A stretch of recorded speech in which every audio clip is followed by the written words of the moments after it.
ফাতেমা রাদিয়াল্লাহু তাআলা আনহা, তার থেকে দামি নারী কি এই দুনিয়ার মধ্যে আর আছে? যার ব্যাপারে রাসূল করিম সাল্লাল্লাহু আলাইহি সাল্লাম বলেছেন, ফাতিমাতু সাইয়্যিদাতু নিসাই আহলিল জান্নাহ। এই ফাতেমা জান্নাতের রমণীদের সর্দারিনী। শুধু তাই নয়, রাসূল আরো বলেছেন, ফাতিমাতু বিজআতুম মিন্নি, ফাতেমা আমার দেহের অংশ, কলিজার টুকরা। ফাতেমাকে যে কষ্ট দেয় আমি নবীকে কষ্ট দেয়, ফাতেমাকে যে আনন্দ দেয় খুশি করে সে আমি নবীকে আনন্দ দেয় খুশি করে। সুবহানাল্লাহ। এই জন্য বিশ্বনবী মুহাম্মদ রাসূলুল্লাহ সাল্লাল্লাহু আলাইহি ওয়াসাল্লাম ফাতেমাকে বললেন, মা, তোমার যখন কোনো কিছুর প্রয়োজন হবে, রিজিকের প্রয়োজন হতে পারে, টাকা পয়সার প্রয়োজন হতে পারে, কোনো কিছুর প্রয়োজন হতে পারে, আমার কাছেও আসা লাগবে না, দুনিয়ার কোন মানুষের কাছেও যাওয়া লাগবে না। মা, যখন তোমার কোনো কিছুর প্রয়োজন হবে গভীর রাত্রে, তুমি আল্লাহর দরবারে এই ছোট্ট দোয়াটি পাঠ করবার পরে আল্লাহর দরবারে চাবে, আল্লাহ তোমার সমস্ত চাওয়াগুলোকে পূর্ণ করে দেবে। এই দোয়াটির এত পাওয়ার। নবীজি নিজের সবচাইতে প্রিয় কলিজার টুকরা, যাকে সবচেয়ে বেশি ভালোবাসতেন, হযরত ফাতেমা রাদিয়াল্লাহু তাআলা আনহা, সেই কন্যাকে বললেন, মা, যখন তোমার কোনো কিছু প্রয়োজন হবে আমার কাছেও আসা লাগবে না, দুনিয়ার কোনো মানুষের কাছেও যাওয়া লাগবে না, গভীর রাতে তুমি আল্লাহর কাছে এই ছোট্ট দোয়াটি পাঠ করে চাবে, আল্লাহ পাক রব্বুল আলামিন তোমার হাজত পূর্ণ করে দিবেন। চিন্তা করে দেখেন, নবীজি রাহমাতুল লিল আলামিন জীবনে কোনো মন গড়া কথা বলতেন না। ওয়ান নাজমি ইযা হাওয়া মা দাল্লা সাহিবুকুম ওয়া মা গাওয়া ওয়া মা ইয়ানতিকু আনিল হাওয়া ইন হুয়া ইল্লা ওয়াহয়ুন ইউহা। আল্লাহ নিজে বলেছেন, ওহী ছাড়া নবী কখনো মন গড়া কথা বলেন নাই, যা বলেছেন আল্লাহর তরফ থেকে বলেছেন। এই পৃথিবীর মধ্যে সবচেয়ে দামি নারী চারজন। রাসূল করিম সাল্লাল্লাহু আলাইহি ওয়াসাল্লাম বলেন, আফজালুন নিসাই আহলিল জান্নাতি খাদিজাতু বিনতে খুয়াইলিদ ওয়া ফাতিমাতু বিনতে মুহাম্মদ ওয়া মারইয়াম বিনতে ইমরান ওয়া আসিয়া বিনতে মুজাহিম। বিশ্বনবী মুহাম্মদুর রাসূলুল্লাহ সাল্লাল্লাহু আলাইহি ওয়াসাল্লাম বলেন, দুনিয়ার মধ্যে যত নারী এসেছে, যত নারী আসবে এবং যত নারী ছিল, তার মধ্যে সর্বোত্তম শ্রেষ্ঠ চারজন নারী, এর মধ্যে এক নাম্বার হইল বিবি খাদিজা, যা ফাতেমা রাদিয়াল্লাহু তাআলা আনহার মা। এক নাম্বার খাদিজা, দুই নাম্বার ফাতিমা বিনতে মুহাম্মদ, নবীজির কন্যা হযরত ফাতেমা রাদিয়াল্লাহু তাআলা আনহা, অর্থাৎ মা, পৃথিবীর সবচেয়ে দামি নারী, মা দামি, মেয়েও দামি। তিন নাম্বার মারইয়াম বিনতে ইমরান, ইমরানের কন্যা মারইয়াম ঈসা নবীর মা। চার নাম্বার আসিয়া বিনতে মুজাহিম, মুজাহিমের কন্যা হযরত আসিয়া ফিরাউনের বিবি। এই চারজন নারী পৃথিবীর মধ্যে সবচেয়ে দামি, তার মধ্যে এক নাম্বার বিবি খাদিজা, দুই নাম্বার হযরত ফাতেমা রাদিয়াল্লাহু তাআলা আনহা। ফাতেমা কেমন দামি নারী? রাসূল করিম সাল্লাল্লাহু আলাইহি ওয়াসাল্লাম বলেছেন, আল হাসান ওয়াল হুসাইন সাইয়্যিদা শাবাবি আহলিল জান্নাহ। হাসান হুসাইন জান্নাতের যুবকদের সর্দার, আর ওই হাসান হুসাইন এসেছে এই ফাতেমার পেট থেকে। মা দামি হইলে সন্তান দামি হয়। এই ফাতেমা রাদিয়াল্লাহু তাআলা আনহা প্রচন্ড ক্ষুধার যন্ত্রণায়, অভাবের তাড়নায় এক সপ্তাহ পর্যন্ত করে খাবার নাই।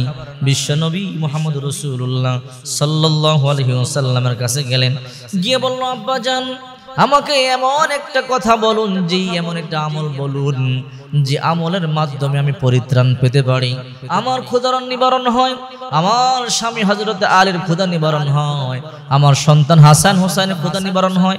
কি হয়েছে মা বলো? বলে, এক সপ্তাহ পর্যন্ত করে খাবার নাই, হযরত আলীও না খাওয়া, আপনার কলিজার টুকরা নাতি হাসান হোসেন না খাওয়া। আমার কথা বাদই দিলাম, ও বাবা, এমন কিছু আমলের কথা বলুন যা করলে আমিও কষ্ট থেকে মুক্তি পাবো, আপনার নাতিরাও মুক্তি পাবে, আপনার জামাই হযরত আলীও বিপদ থেকে মুক্তি পাবে। ক্ষুধার যন্ত্রণা সহ্য হয় না। বিশ্বনবী মুহাম্মদ রাসূলুল্লাহ সাল্লাল্লাহু আলাইহি ওয়াসাল্লাম গোটা দুনিয়ার সবচেয়ে বেশি ভালোবাসতেন ফাতেমাকে। এমন কলিজার টুকরা কন্যা যখন চোখের পানিগুলো ছেড়ে কান্না করে বলে, বাবা, এক সপ্তাহ পর্যন্ত কোনো খাবার নাই, বড় কষ্টে আছি। নবীর অবস্থা কেমন হয় চিন্তা করেন।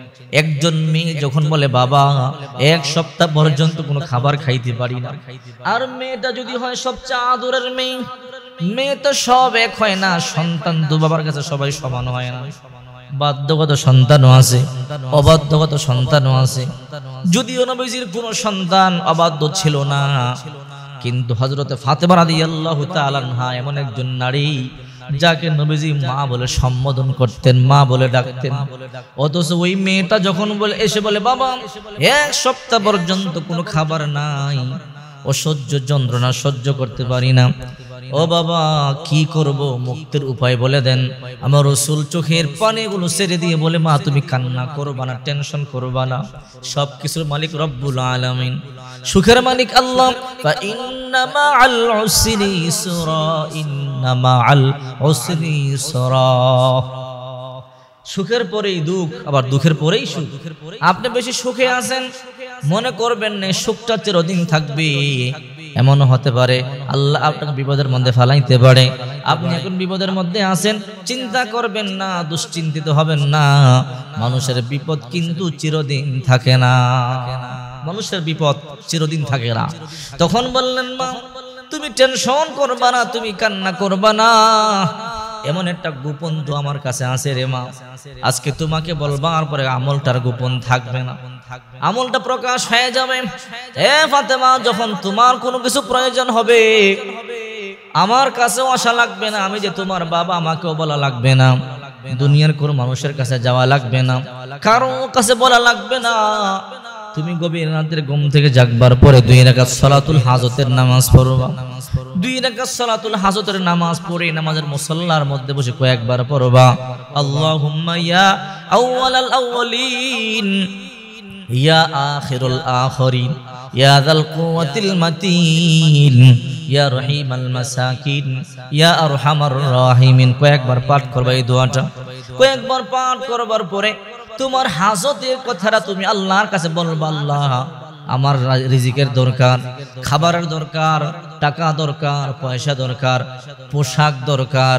হাদিস শরীফের মধ্যে আসছে, আম্মা জানা আয়েশা সিদ্দিকা রাদিয়াল্লাহু তাআলা আনহা বলেন, রাসূল করিম সাল্লাল্লাহু আলাইহি ওয়াসাল্লাম বলেছেন, তোমাদের পায়ের জুতার স্যান্ডেলের ফিতাও যদি ছিঁড়ে যায় তাও তোমরা আল্লাহর কাছে চাও। চিন্তা করেছেন, আল্লাহর কাছে চাও। হে ফাতেমা, যখন তুমি এই দোয়াটা কয়েকবার পাঠ করবার পরে আল্লাহর কাছে চাবে, আল্লাহ তোমার দোয়া মঞ্জুর করবে, তোমার হাজত পূর্ণ করে দিবে। যাও যাও, চলে যাও। এই জন্য ফাতেমা চলে আসলেন।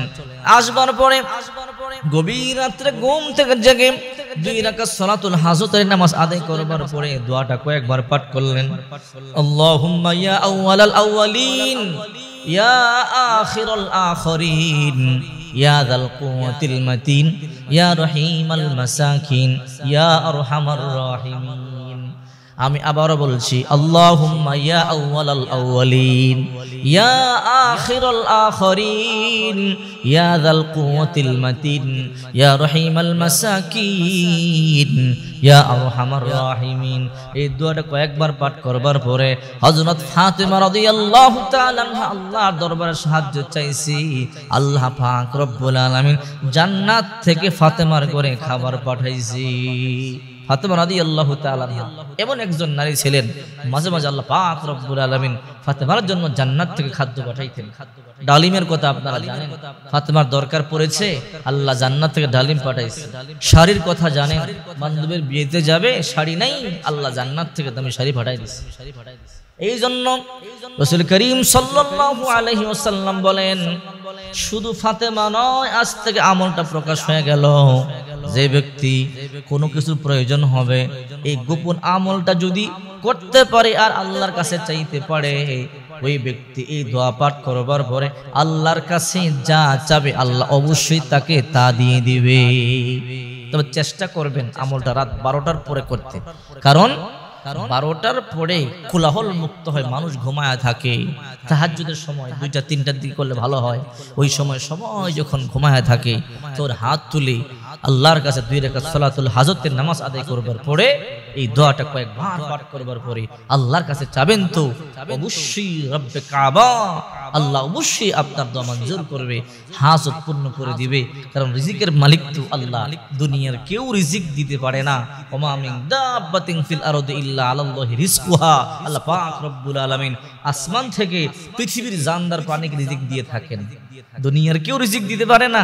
দেখেন না কয়েকদিন বৃষ্টি বন্ধ ছিল, দুনিয়ার মানুষ কত চেষ্টা করেছে, বৃষ্টি আনতে পারে নাই। আল্লাহ তাআলা না দিলে কার ক্ষমতা নাই, সবকিছুর বলে একমাত্র আল্লাহ।